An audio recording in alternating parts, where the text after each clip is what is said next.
Hello everyone, welcome in Kiran learners academy. हम कर रहे थे BPSC tree 4.0 class 6 to 8 NCERT और एससीईआरटी सोशल साइंस के एमसीक्यू प्रैक्टिस कर रहे थे। अभी इस वीडियो में रहने वाला है, ये है सेट नंबर 1 का part number 3, question number 31। Start करते हैं क्वेश्चन नंबर 31 से। एक टैंक के आंतरिक भाग की लंबाई 25 मीटर, चौड़ाई 12 मीटर और गहराई 6 मीटर है। 75 पैसे प्रति मीटर स्क्वायर की दर से इसकी दीवारों और तली पर अंदर की ओर प्लास्टर कराने की लागत ज्ञात कीजिए। इसके लिए आपको पहले इसका क्या निकालना पड़ेगा? सरफेस एरिया निकालना पड़ेगा, अंदर का, चारों दीवारों का और नीचे का, बॉटम का।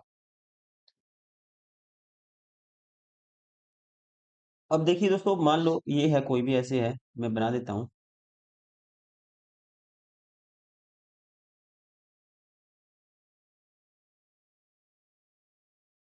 एक सेकेंड।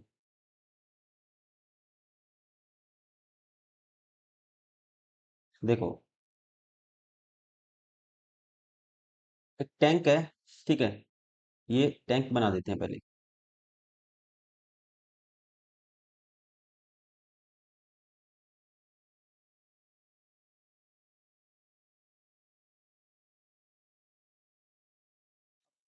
ये ऊपर वाला छोड़ देना आपको, इसका सरफेस एरिया नहीं लेना। ये नीचे वाला लेना है, बॉटम का, ये वाला नीचे वाला। और ये साइड वाला ये भी आएगा, ये साइड वाला आएगा, एक पीछे वाला आएगा, एक ये आगे वाली दीवार आएगी, ठीक है। अब मान लो ये लेंथ है, ये हाइट है और ये ब्रेथ है। अब ये सामने वाली दीवार का क्या आएगा? एल एच आएगा। सबसे पहले समझ में आना चाहिए आपको। फिर ये ट्वाइस होगा कि पीछे वाली भी दीवार सेम।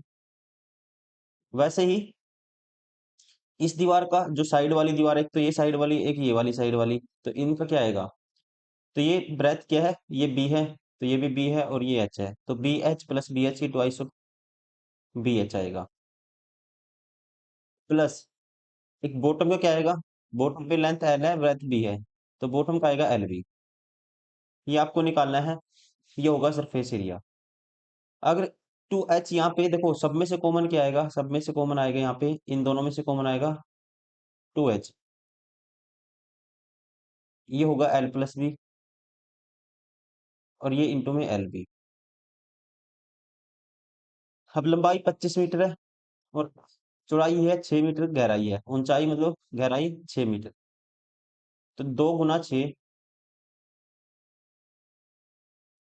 एल प्लस बी 25 और 12 37, प्लस एल इंटू बी 25 गुना 12 करना आपको। तो 25 के साथ इसका 4 भेज दो, 100 बना देगा, गुना 3 300।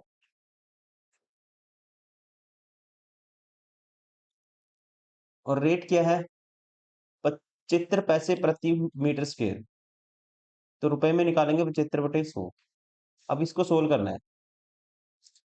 अब देखिए, 12 6 दूनी 2, 6 दूनी करेंगे 12, 12 गुना 37 करना है। 12 से 84, 8 कैरी, 12 3 36 और 8 44, प्लस 300। 300 जोड़ेंगे, इसमें कितना आएगा? 4 3 744। इसको काटेंगे, 25 3 75, 25 चौका 100, 3/4। 4 पे काट दे इसको, 4 1 4, 3 बचेगा, 4 32 2 4 6 24, 186 गुना 3। तो 18 3 54 दोस्तों, मतलब 540। 6 3 18, जोड़ेंगे कितना होगा? 558। राइट आंसर होगा option third. Question number 32। Satish एक कार को अपराह्न 2 बजे भाड़े पर लेता है और 75 किलोमीटर प्रति घंटा की चाल से कार चलाते हुए रिजोर्ट फार्म की बीच की ओर निकलता है। देखो, यहां से मान लो स्टार्ट किया उसने, स्पीड है कितने बजे? 2 बजे। स्पीड है 75 किलोमीटर पर आवर।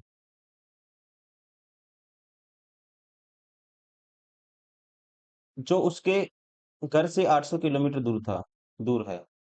ये डिस्टेंस कितनी है दोस्तों? 800 किलोमीटर है। ठीक है जी। वह अपराह्न 3 बजे अपने पड़ोसी रमन को कॉल करता है। 1 घंटा वो चला, 75 कवर कर देगा 1 घंटे में। और यहाँ पे पहुंच के उसने रमन को कॉल किया और रिजॉर्ट आकर उससे मिलने के लिए कहता है। अब रमन स्टार्ट करेगा दोस्तों। ठीक है। रमन का तत्काल एक अन्य कार से 90 किलोमीटर प्रति घंटा की चाल से 30 वाले मार्ग से आते हुए, अब वो 90 किलोमीटर अब यहीं से आएगा वो। 3 बज गए, अब टाइम कितना हो गया? 3। तो रमन तो यहाँ पे है, 3 बज गए, ठीक है। 3 बजे ये बंदा यहाँ पे है, सतीश। और रमन कहाँ पे है? यहाँ पे है। और रमन की स्पीड क्या है? क्या है? 90 किलोमीटर पर आवर। 3 बजे सतीश यहाँ पे है और रमन यहाँ पे है। रमन को यहीं बुलाता है वो। रमन कितने बजे सतीश को पकड़ लेगा? अब देखिए, अब ये भी चलेगा और रमन भी चलेगा, दोनों चलेंगे। डिस्टेंस कितना है कवर करना है रमन को? 75 ज्यादा चला हुआ वो। ये 75 कवर होगा किससे होगा? रिलेटिव स्पीड से होगा। 90 kilometre per hour speed Raman की है और 75 किलोमीटर पर आवर किसकी है? सतीश की है। सतीश की है, ठीक है। तो इनमें से दोस्तों अब रिलेटिव स्पीड एक ही डायरेक्शन में जाएंगे तो क्या होगी? हर 1 घंटे में रमन कितना कवर कर लेगा? उससे 90 - 75, 15 कवर कर लेगा। करवाना कितना है? इतना। Relative speed 15 kilometre per hour. इसको डिस्टेंस से डिवाइड कर देंगे। 15 × 5 = 75। 5 घंटे में वो किसको पकड़ लेगा? 5 घंटे में कवर कर देगा, वो पकड़ लेगा सतीश को। अब कहते हैं रमन कितने बजे सतीश को पकड़ेगा? रमन चला 3 बजे था, 5 बजे 5 घंटे में पकड़ लेगा, तो कितने बजे पकड़ लेगा? 8 बजे। राइट आंसर होगा option third.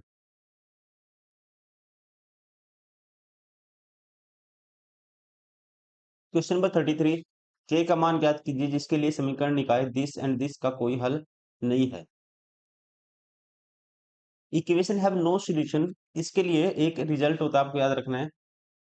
Coefficient of a1, x का कोफिशिएंट होता है a1, ठीक है, बाय a2 बराबर होता है b1 बाय b2 के, not equal to c1 bye c2। ये कंडीशन होती है। a1 की वैल्यू, एक्स का कोफिशिएंट पहले इक्वेशन में 2, a2/5 बराबर होना चाहिए। b1 की वैल्यू दोस्तों क्या आएगी? k आएगी। b2 की वैल्यू क्या आएगी? -7 आएगी। ठीक है, नॉट इक्वल टू c1/c2 की लेने की जरूरत नहीं है क्योंकि हमें निकालना है किसकी वैल्यू? k की। तो सीधे कर दो यहीं से, इस वाले रिजल्ट को कोई जरूरत नहीं है लेने की। 7×2 = 14/5, ये -7 था, ठीक है। 14 ये 7×14/5 माइनस में किसकी वैल्यू आएगी? k की वैल्यू आएगी। अब k की वैल्यू -14/5 कोई भी नहीं है, राइट आंसर होगा उपयुक्त में से कोई नहीं। Question number 34। एक कमरे की लंबाई, चौड़ाई और ऊंचाई का अनुपात दिस है। लेंथ, ब्रेथ एंड हाइट का रेशियो है 4:3:2। इसकी लंबाई, कहते हैं इसकी लंबाई और इसकी ऊंचाई को आधा कर दिया जाए और इसकी चौड़ाई को दोगुना कर दिया जाए तो कमरे की चारों दीवारों का नया क्षेत्रफल क्या होगा? ठीक है। अब देखो चारों दीवारों का क्षेत्रफल क्या होता है दोस्तों? चारों दीवारों का, कमरे की चारों दीवारों का क्षेत्रफल होता है LH। देखो एक दीवारों की मान लो ये कमरा है,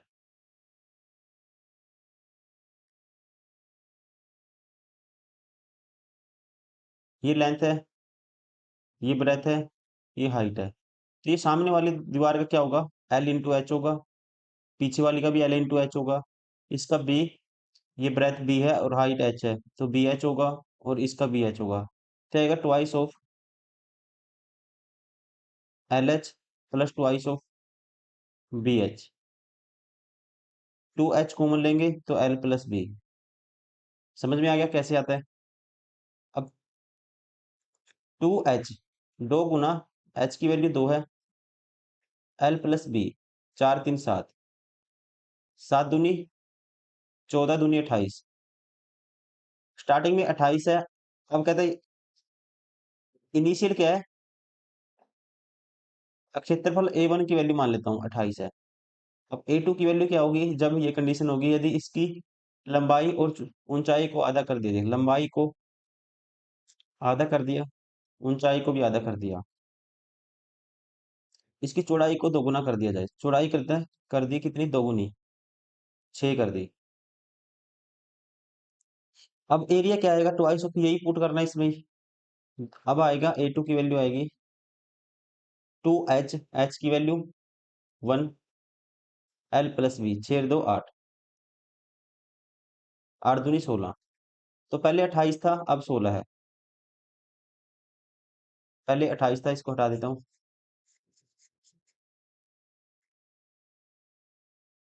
पहले क्या था, एरिया 28 था, अब 16 है। परसेंटेज में बताना है तो रेशियो ले सकते हैं। 14 से क्या हो गया, कह सकते हैं 8 हो गया, और भी काट दो 2 पे, 7 से क्या हो गया, 4 हो गया। तो कमी कितनी की हुई दोस्तों, 3/3 की कमी 7 के पीछे, इंटू में 100, 7 में परसेंटेज। अब आपको पता होना चाहिए 1/7 बराबर होता है 14 सही 2/7 के परसेंट के बराबर। 3/7 निकालना है तो 14 3 42, 6 सही 7/% तो ये किसके आसपास है, 42 पॉइंट समथिंग, राइट आंसर होगा option third.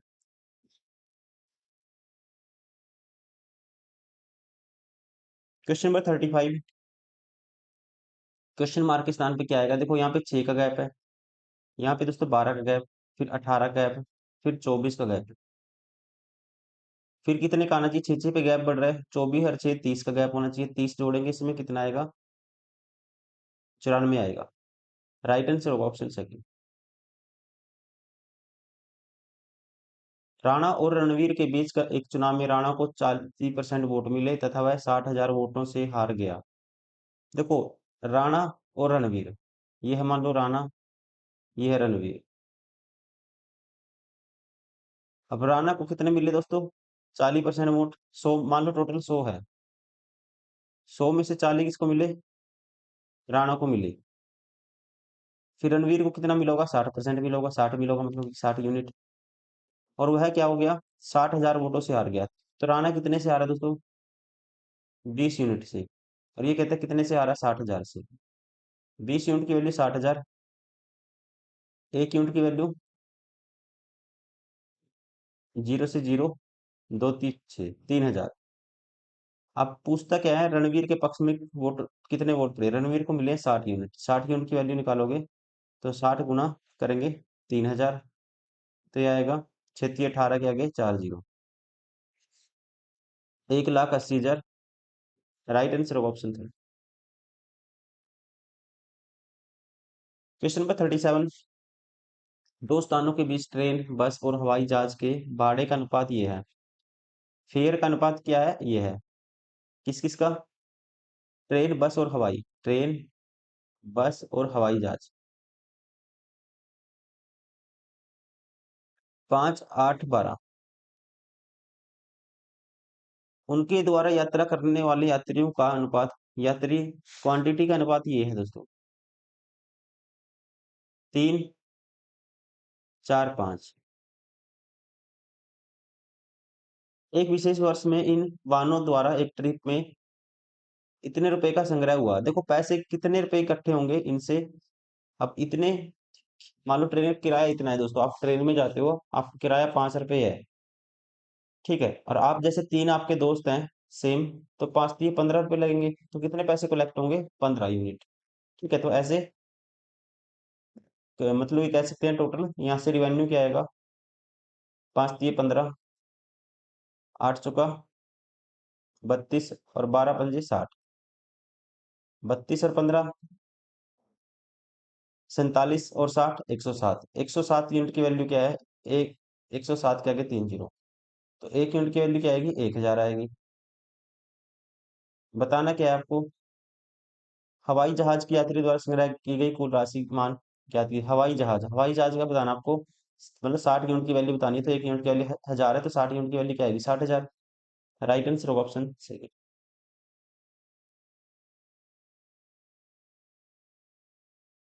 Question number 38, A B तथा सी एक कार्य को 5 दिन में पूरा कर सकते हैं, बी सी डी 10 दिन में कर सकते हैं, सी डी ए 15 दिन में कर सकते हैं, डी ए बी 30 दिन में कर सकते हैं।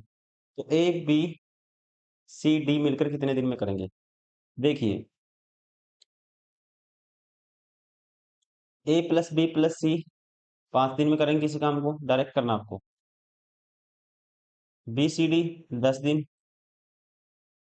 सी डी ए 15 दिन और डी ए बी 30 दिन। देखो ये था ए बी प्लस सी, फिर B C D B plus C plus D, फिर C D A C plus D plus A, फिर डी ए बी मतलब D plus A plus B. अब देखिए, टोटल काम मान लेते हैं, इन सभी का एलसीएम आएगा, ये हो गया 30। ये एक दिन में कितना करेंगे? 6 करेंगे, ये करेंगे 3 करेंगे, और ये तीनों मिलके एक दिन में क्या करेंगे? 2, और ये करेंगे 1। आप यहाँ से जब इनको जोड़ोगे, ए प्लस बी प्लस सी, देखो ए कितनी बार है? 1। जब सभी को जोड़ेंगे 1 2 3 बार ए आया दोस्तों, बी 1 2 3 बार बी आएगा जब जोड़ोगे। सी कितनी बार आया? 1 2 3 बार सी आया। वैसे ही डी भी 3 बार आएगा, 1 2 3 बार। जब सभी को जोड़ोगे ये आएगा thrice of A plus B plus C plus D. अब इन सब की एफिशिएंसी कितनी है? एक दिन में कितना काम करेंगे सभी मिलके? 6 और 3 9 और 2 11 और 1 12। अब मिलके 3 टाइम्स आया तो एक दिन में कितना करेंगे सभी मिलके? एक दिन में काम करेंगे 4 3 चौके 12 4। करवाना कितना आपको? पूरा काम। कितने दिनों में कार्य को पूरा करेंगे? काम है 30। अगर सभी मिलके plus B plus C plus D एक दिन में 4 करते हैं तो 30 करवाना है तो 4 से डिवाइड कर दोगे। तो ये 30/4 क्या आएगा? 30 का आधा 15, 15 का आधा 7.5। राइट आंसर होगा ऑप्शन थर्ड। Question number 39। 5,000 रुपए की राशि एक धनराशि अंशतः 5% वार्षिक तथा 10% वार्षिक ब्याज की दर से उधार दिया गया। 5 वर्ष के बाद कुल 1750 रुपए का ब्याज प्राप्त हुआ।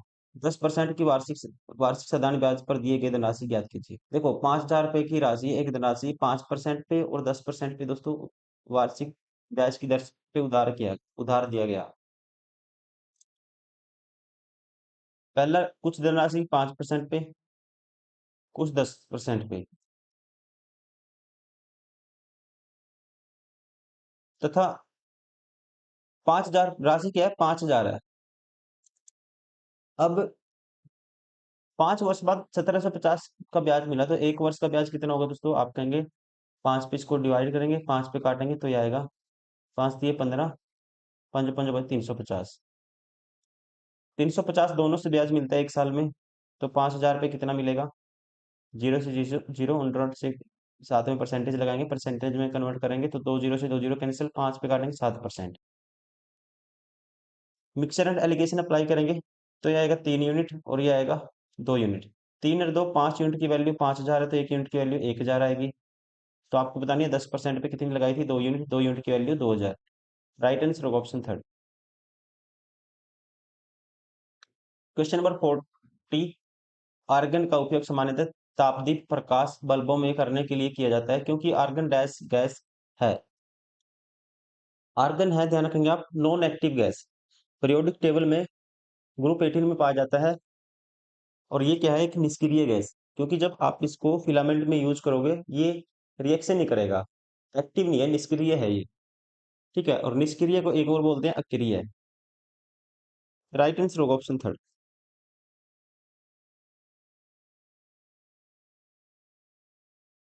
Question number 41। साइमन कमीशन के बहिष्कार का मुख्य कारण क्या था? इसका मुख्य कारण था दोस्तों, ध्यान रखेंगे, इस आयोग के सभी सदस्य क्या थे? ब्रिटिश थे। राइट आंसर होगा option third. Question number 42। Dulhasti power station निम्नलिखित में से किस जिले में स्थित है? तो ध्यान रखना है, ये है जम्मू और कश्मीर के किश्तवाड़ जिले में। राइट आंसर होगा ऑप्शन सेकंड। क्वेश्चन नंबर 43, अम्ल वर्षा तब होती है जब वातावरण से डैश अत्यधिक प्रदूषित होती है। दोस्तों जब वातावरण से, ध्यान रखेंगे, SO2 और NO2 क्या होती है, अत्यधिक प्रदूषित होती है, तब क्या होती है, अम्लीय वर्षा, एसिड रेन।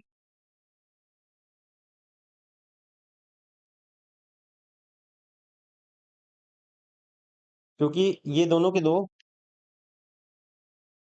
ध्यान रखेंगे, जल वाष्प वाष्प के साथ वाटर के साथ रिएक्शन करेंगे और एक बनाएगा H2SO4 और एक बनाएगा NO2। सल्फ्यूरिक एसिड और नाइट्रिक एसिड बनाते हैं, मतलब NO3, H2NO3, जिससे क्या होती है, एसिड रेन होती है। क्वेश्चन नंबर 44, पाक जलडमरू मध्य किन दो देशों सतलज के रीतियों को एक दूसरे को से प्रीति करता है। दोस्तों पाक जल संधि अलग करती है भारत और श्रीलंका को। राइट आंसर होगा ऑप्शन थर्ड। क्वेश्चन नंबर 45, निम्नलिखित में से कौन से पोषक तत्व पौधों को मिट्टी से प्राप्त होते हैं। दोस्तों नाइट्रोजन और हाइड्रोजन वाटर के माध्यम से दोनों ही मिट्टी से प्राप्त होते हैं। राइट आंसर होगा, कह सकते हैं, एक से अधिक। राइट आंसर होगा ऑप्शन फोर।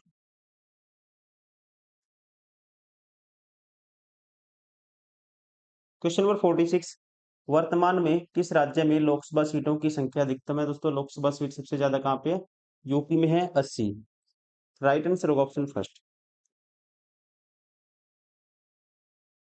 क्वेश्चन नंबर 47, निम्नलिखित में से कौन सा अल्पकालिक जलवायु प्रदूषकों से संबंधित नहीं है। ध्यान रखेंगे, जो अमोनिया है इसका ग्रीन हाउस इफेक्ट डायरेक्ट नहीं होता, जैसे मीथेन या हाइड्रोफ्लोरोकार्बन का होता है। तो ये है जलवायु प्रदूषकों से संबंधित नहीं है अमोनिया। ठीक है, अमोनिया मतलब कि NH3 एक, दोस्तों क्या है, वायु पोल्यूटेंट है, जो एग्रीकल्चर की जो एक्टिविटी है उससे उत्पन्न होता है और वायुमंडल में अम्लीय वर्षा कारण बनता है, एसिड रेन का। ठीक है, लेकिन ये सीधा इसका ग्रीन हाउस प्रभाव सीधे तौर पर नहीं होता है, जैसे होता है मीथेन या हाइड्रोफ्लोरोकार्बन का। राइट आंसर होगा ऑप्शन सेकंड। क्वेश्चन नंबर 48, निम्नलिखित में से किस पादप समूह में बीज एक अंडाशय के अंदर विकसित होते हैं जो बाद में पककर फल बन जाता है। ये होता है, ध्यान रखना आपको, आवर्त बीजी, जिसे इंग्लिश में बोलते हैं एंजियोस्पर्म्स। ऐसे पादप समूह हैं जिनमें बीज अंडाशय के अंदर विकसित होते हैं, ये आपको ध्यान रखना है, और बाद में पककर क्या बन जाता है, फल बन जाता है। टेरिडोफाइटा, टेरिडोफाइटा आएगा अनावर्त बीजी में, और उसके अलावा जियोस्पर्म्स में भी ध्यान रखेंगे, बीज कहाँ होते हैं, अंडाशय के अंदर विकसित नहीं होते। ठीक है, अंडाशय के अंदर जियोस्पर्म में क्या नहीं होते, बीज विकसित नहीं होते। जियोस्पर्म मीन्स अनावर्त बीजी। राइट आंसर होगा option third.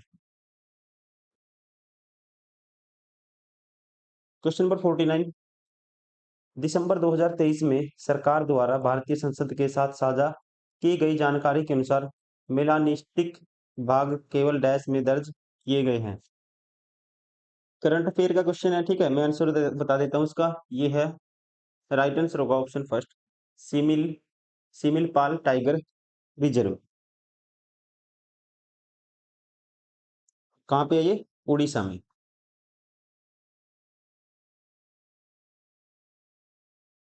Question number one, sorry, question number 50, धन विधेयक डैश द्वारा प्रस्तावित प्रस्तावित किया जा सकता है।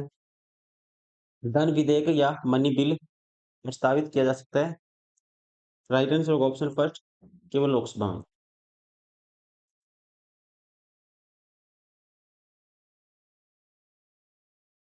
Question number 51, formal form formaldehyde formaldehyde का प्रयोग यूज निम्नलिखित में से किसमें किया जाता है। फॉर्मल्डिहाइड का इत्र में होता है यूज। ठीक है, इत्र में यूज होता है, ध्यान रखना है, मतलब परफ्यूम में। उसके अलावा अग्निशामक, के रूप में भी इसका यूज किया जाता है, फायर एक्सटिंग्विशर के लिए भी इसका यूज किया जाता है। फॉर्मेल्डिहाइड क्या करता है, इसका उपयोग अग्निशामक फोम के उत्पादन में किया जाता है, जो आग बुझाने में काम आती है। दोनों आएंगे, एक से ज्यादा हो गया, राइट आंसर होगा ऑप्शन 4, उपयुक्त में से एक से अधिक। क्वेश्चन नंबर 52, भारतीय संविधान का कौन सा अनुच्छेद राष्ट्रपति के कार्यकाल से संबंधित है? ये है अनुच्छेद 56, 56, राइट आंसर होगा option first. Question number 53, Kalinga युद्ध की हिंसा को देखकर प्रतिशोध लेने की सोच रखने वाले सम्राट अशोक का हृदय परिवर्तन हुआ और वह एक स्थिर चित्त एवं शांति प्रिय सम्राट और डैश के अनुयायी बन गए दोस्तों। ये बन गए थे बौद्ध धर्म के अनुयायी। राइट आंसर होगा ऑप्शन फर्स्ट।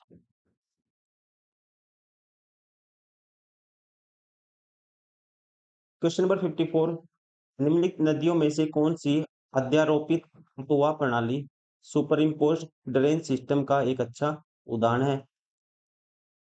ये विधि वो होती है जिसमें क्या होगी, नदी क्या करेगी, चट्टानों का अपरदन करेगी, चट्टानों को काटेगी और अपना रास्ता बनाएगी, ठीक है। तो उसका इनमें से एक मतलब एग्जाम्पल है सुवर्णरेखा नदी। राइट आंसर होगा इसका ऑप्शन फर्स्ट। और ये नदियां बहती हैं ज्यादातर पठारों पे। क्वेश्चन नंबर 55, भारतीय रिजर्व बैंक ने डैश को वैकल्पिक निवेश कोष द्वारा प्रस्तावित किसी भी योजना में निवेश करने से परहेज करने का निर्देश दिया है? ध्यान रखेंगे, करंट अफेयर का क्वेश्चन है ये निर्देश दिया है आरबीआई ने वाणिज्यिक बैंक, सहकारी बैंकों को और गैर बैंकिंग वित्तीय कंपनियों को, सभी को। राइट आंसर होगा ऑप्शन 4, उपयुक्त में से एक से अधिक। क्वेश्चन नंबर 56, आतिशबाजी में अलग अलग रंग धात्विक लवणों से निकलते हैं। आतिशबाजी में लोग जब पटाखे बजाते हैं अलग अलग रंग निकलेंगे दोस्तों, ठीक है। ये कहता है निम्नलिखित में से कौन सा धात्विक लवण आतिशबाजी आतिशबाजी में हरे रंग की उत्पत्ति के लिए जिम्मेदार है? जो ग्रीन कलर आता है, पटाखे बजाते हैं, हरा हरा रंग आपको दिखाई देता है, तो उसके लिए कौन सा है धात्विक लवण है वो रिस्पॉन्सिबल है? हरे रंग के लिए रिस्पॉन्सिबल होता है, ये ध्यान रखना आपको, बेरियम। राइट आंसर होगा ऑप्शन फर्स्ट।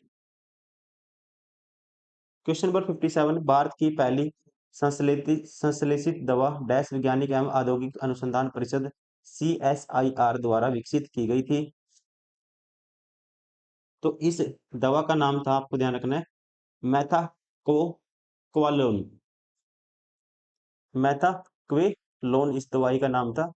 राइट आंसर होगा ऑप्शन फर्स्ट।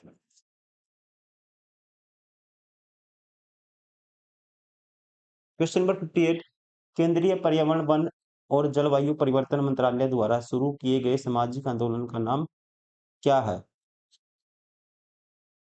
इसका नाम है option third, green good deed. इस आंदोलन को डॉक्टर हर्षवर्धन द्वारा देश में पर्यावरण की रक्षा और बेहतर जीवन शैली को बढ़ावा देने के लिए शुरू किया गया था। नाम है green good deed, option third. Question number 59, किस राज्य के शासक के निर्वासन को शरीर से प्राण निकल गया कहा गया था? आप ध्यान रखेंगे, अवध के नवाब जिनका नाम था वाजिद अली शाह, इनके निर्वासन को दोस्तों क्या कहा गया था? शरीर से प्राण निकल गया। राइट आंसर होगा option first, Awadh.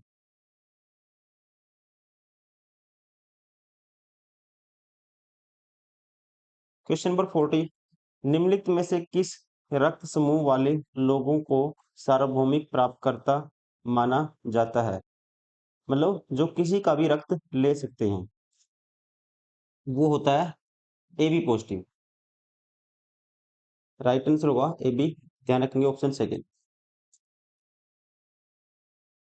Question number 61, Bihar सरकार ने दिसंबर 2023 में डैश में पुनोर पुनोरधाम के पुनर्विकास के लिए 72 करोड़ रुपए की योजना का अनावरण किया है। तो ये किया गया था सीतामढ़ी जिले में, ठीक। करंट अफेयर इंपॉर्टेंट नहीं है, आंसर है सीतामढ़ी। क्वेश्चन नंबर 62, भारत सरकार के कौशल विकास कार्यक्रम का क्या नाम है? इसका नाम पता ही होगा आपको दोस्तों, इसका क्या नाम है? प्रधानमंत्री कौशल विकास योजना। राइट आंसर होगा ऑप्शन थर्ड।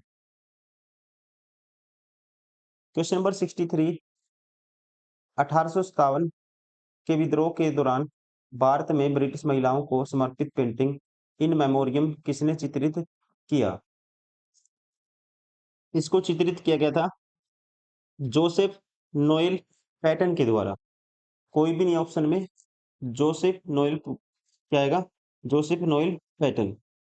राइट आंसर होगा उपयुक्त में से कोई नहीं। क्वेश्चन नंबर 64, निम्नलिखित में से कौन एक टाइगर रिजर्व है?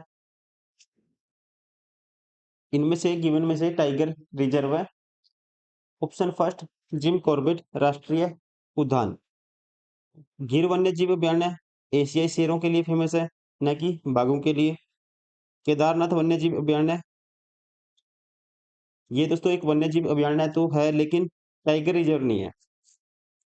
ऑप्शन फर्स्ट क्या है? Tiger reserve. क्वेश्चन नंबर 65, निम्नलिखित में से कौन भारत की सबसे ऊंची चोटी है? भारत की सबसे ऊंची चोटी है Kanchenjunga. According to given option कोई नहीं है। राइट आंसर होगा option four, option five. Question number 66, Congress के किस अधिवेशन में स्वराज की प्राप्ति का आह्वान किया गया था? ये किया गया था 1906 में, ध्यान रखेंगे 1906 में कोलकाता अधिवेशन में स्वराज की प्राप्ति का आह्वान किया गया था। अकॉर्डिंग टू कोई भी नहीं है ऑप्शन में। राइट आंसर होगा ऑप्शन फाइव। क्वेश्चन नंबर 67, भारतीय संविधान में स्वतंत्रता, समानता और बंधुत्व की अवधारणा को किस देश से अपनाया गया था? स्वतंत्रता, समानता, बंधुत्व, इस अवधारणा को अपनाया था फ्रांस के संविधान से। राइट आंसर होगा option second. Question number 68, Thumba को रॉकेट प्रक्षेपण के लिए आदर्श स्थल के रूप में किसकी उपस्थिति के कारण चुना गया था? ध्यान रखेंगे दोस्तों, थुम्बा को रॉकेट प्रक्षेपण के लिए एक आदर्श स्थल के रूप में चुना गया था क्योंकि ये पृथ्वी के चुंबकीय भूमध्य रेखा के बहुत ही करीब स्थित है और इस स्थान पर इक्वेटोरियल इलेक्ट्रोजेट, जिसे बोलते हैं भूमध्य रेखीय इलेक्ट्रोजेट, इसकी प्रेजेंस होती है जो कि आयनमंडल में एक इलेक्ट्रिक करंट का काम करता है। राइट आंसर होगा ऑप्शन सेकंड, इक्वेटोरियल इलेक्ट्रोजेट्स की वजह से। क्वेश्चन नंबर 69, भारतीय छात्रों के बीच वैज्ञानिक स्वभाव नवाचार बनाने के लिए केंद्र सरकार ने एक एटीएल प्रयोगशाला शुरू की है। एटीएल का फुल फॉर्म क्या है? एटीएल की फुल फॉर्म है अटल टिंकरिंग लैब। राइट आंसर होगा option first. Question number 70, Chishti सिलसिला के सबसे महत्वपूर्ण शिक्षकों में से एक शेख मोइनुद्दीन चिश्ती दरगाह डैश में स्थित है? तो दोस्तों ध्यान रखेंगे, इनकी दरगाह स्थित है राजस्थान के अजमेर में। राइट आंसर होगा ऑप्शन थर्ड।